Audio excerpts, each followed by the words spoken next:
juga kajian suci.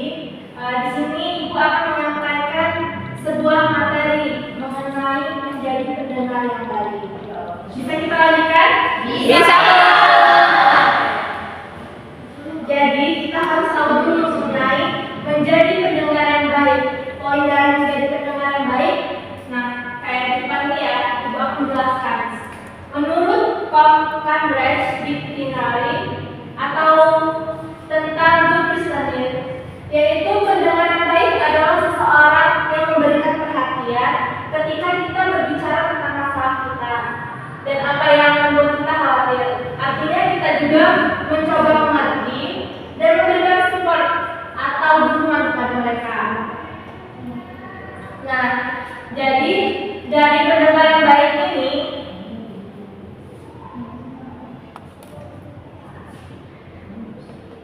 komunikasi yang dilakukan antara dua orang. Kalau misalkan kita ingin menyampaikan sesuatu yang kita alami, otomatis kita harus mempunyai lawan bicara kita untuk menyampaikan apa yang sedang kita alami. Dengan memberikan respon yang baik kepada lawan bicara, kita memberitahu dan kita menyarankan dan memahami posisi yang ada tentang mereka, dan kita sebagai pendengar yang baik membalasnya dengan reaksi yang kita berikan kepada mereka yang begitu mereka dapat kita terima semua. Nah, lalu ada mengenai pendengar yang baik. Penting gak sih menjadi pendengar yang baik? Penting dong, Bu. Enggak, sedikit enggak katanya. Oh gitu. Nah, jadi menjadi pendengar yang baik itu sangat penting bagi kita, apalagi kita di ruang lingkup remaja ya. Jadi butuh namanya sosok pendengar yang baik. Nah, adapun menjadi pendengar yang baik ini, yang pertama meningkatkan hubungan interpersonal. Lalu mengatasi konflik. Nah, mengatasi konflik ini seperti apabila kita memiliki konflik, nah kita perlu yang namanya sosok sebagai pendengar yang baik untuk menceritakan atau menceritakan masalah kita kepada ini lawan kita, pendengar yang baik. Karena setelah kita meluangkan apa yang ada di tentang kita bisa menemukan solusi dari masalah tersebut. Lalu ada peningkatan kemampuan belajar. Nah, selanjutnya ada mengurangi stres. Nah, ketika kita punya masalah nih, kita pasti bakal ngerasain berat gitu atau stres. Nah, kan kita butuh namanya pendengar yang baik, pendengar yang siap melayani apa yang sedang kita alami. Jadi, apabila kita udah menyampaikan permasalahan kita, ya sedikit mengurangi lah stres tersebut. Lalu membangun kepercayaan. Nah, maksud dari membangun kepercayaan ini, apabila kita sudah menemukan lawan bicara, otomatis lawan bicara itu sudah dikasih kepercayaan dari kita, dan kita juga besar kemungkinan percaya kepada mereka karena mereka bisa mendengarkan kita dengan baik. Selanjutnya yaitu memahami perspektif orang lain. Lalu yang terakhir mengembangkan keterampilan kepemimpinan.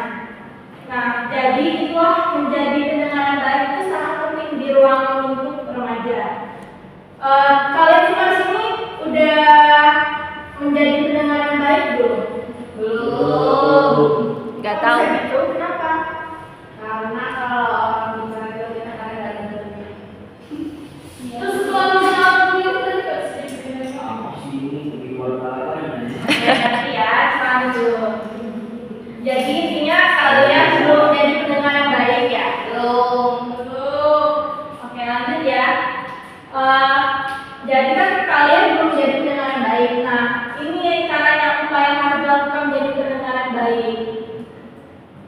Yang pertama yaitu menjadi pendengar yang aktif. Soal meski tadi kan belum menjadi pendengar yang baik ya. Nah, jadi yang pertama itu bisa nih menjadi pendengar yang aktif. Jadi yang pertama itu kita ini dulu, aktif dulu sebagai pendengar. Nah, selanjutnya ajukan pertanyaan.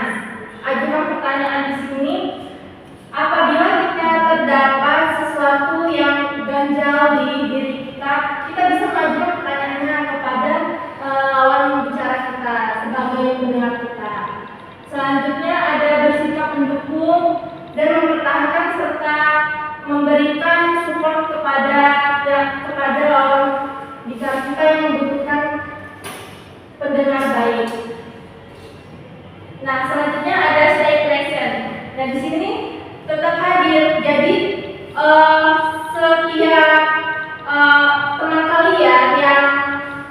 membutuhkan ini solusi pada kalian, kalian harus sigap hadir di setiap permasalahan mereka tersebut.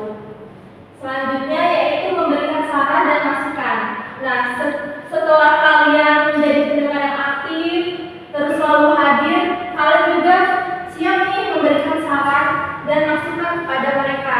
Karena mereka ini kan cerita ke kita juga perlu saran, perlu solusi gitu. Nah, yang terakhir ada susun ulang apa yang Anda dengar. Jadi setelah mereka menceritakan apa yang mereka alami kepada diri kita susun ulang, kita rangkai kembali tentang apa yang kita dapetin setelah mereka cerita kepada kita. Nah, jadi kesimpulannya dari materi yang Ibu sampaikan, belajarlah menjadi pendengar yang baik agar ketika mereka merasa didengarkan maka tidak ada tempat lagi untuk berbagi cerita selain kita. Nah, itu dari kesimpulan yang Ibu sampaikan. Nah, materi yang Ibu sedang paparkan tadi, apakah kalian sudah mengerti dan pahami? Sudah. Bisa nggak di antara kalian salah satu bisa menyimpulkan yang Ibu sampaikan? Sedikit aja. Ayo, siapa? Masa segini banyaknya nggak ada yang bisa menyimpulin? Nah, Ibu, iya boleh Sophia.